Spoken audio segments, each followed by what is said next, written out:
Ce n'est plus qu'un secret de polichinelle. Une belle brochette de personnalités de l'opposition s'est embarquée ce dimanche soir pour une tournée dans quelques capitales européennes.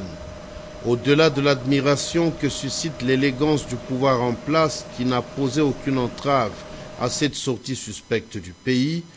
les observateurs avisés n'arrêtent pas de se poser des questions avec un brin d'inquiétude sur l'opportunité de cette escapade à l'heure où tout le monde sait que la dignité et la respectabilité d'un pays moderne, fût-il africain, se mesurent à sa capacité à régler lui-même ses querelles internes.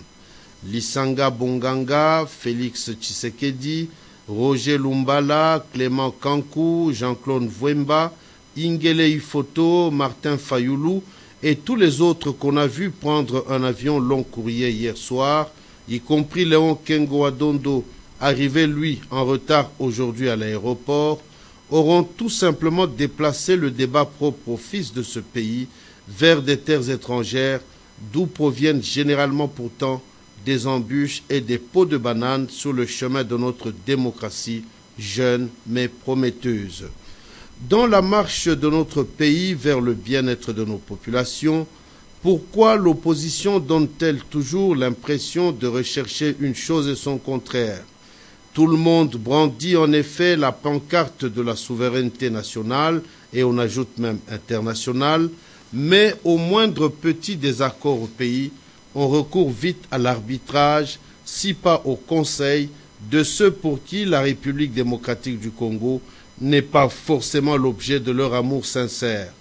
En réalité, l'histoire est un perpétuel recommencement. Ce voyage des opposants, loin d'être revêtu des objectifs innocents,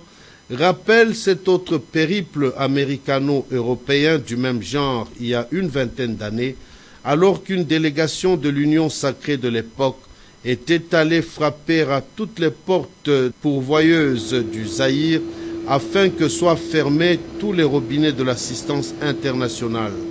Ces opposants avaient cru pouvoir punir le maréchal Tétu, mais en réalité, c'était l'asphyxie de tous les Aïrois qu'ils avaient semés.